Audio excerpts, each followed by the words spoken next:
For those of you who've never been, it's so amazing as to be a sin. Right along scenic Highway 101, there's a magical place, mostly without the sun.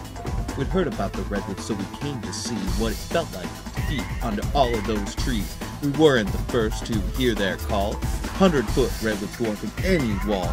Under the canopy, you might feel a little small until you give one a hug and feel part of it all. The towering trees and ancient ferns, restoring the forest each time it burns.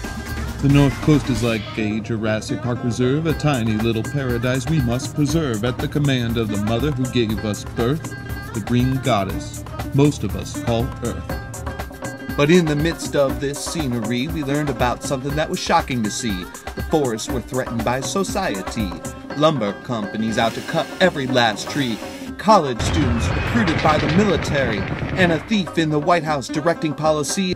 And then we took a look at energy. We took a look at sustainability. We thought about a green economy. We took a look at oil wars.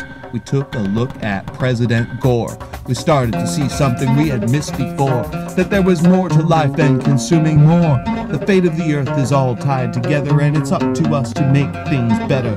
A new solution began to take root at the Solar Living Institute. In just 14 years, they have taken this land from a pile of metal, junk, and sand. Industries leftovers left to rust. Founders full of gardens from the dust. Putting together something we can finally trust, an alternative living experiment. People living in yurts and tents. Powered by the wind and sun, the work of this place has only just begun. Spinning a network of wisdom, light, and synergy so our planet and species can live in harmony. The first thing we wanted to know, without gas in the ride, how would it go? We learned the answer at our first SolFest. There were a few options, but biodiesel seemed the best. Too good to be true, it seemed at the time, running our ride without giving Chevron a dime. The Ayatollah of canola was preaching his word. We could run our cars and stay free as a bird from the clutches of those oil firms and the war caused by those greedy worms. We started to learn something about energy. It's everywhere, abundant, and delivered for free. We are bathed in a shower of electricity. There is power in every spot we can see.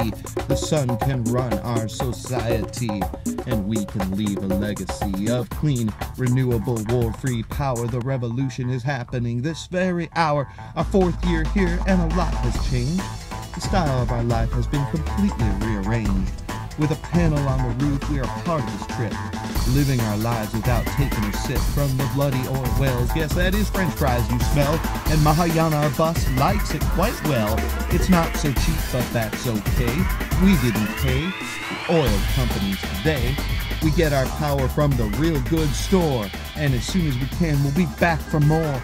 With the panel and biodiesel, we're free to roam, and still power a laptop so I can write this poem. My handwriting isn't so good, you know, and running out of power interrupts the flow, but there's a triple junction thin film up on top so I can write until it is time for me to stop. There is a cleaner type of technology. It is, after all, the 21st century.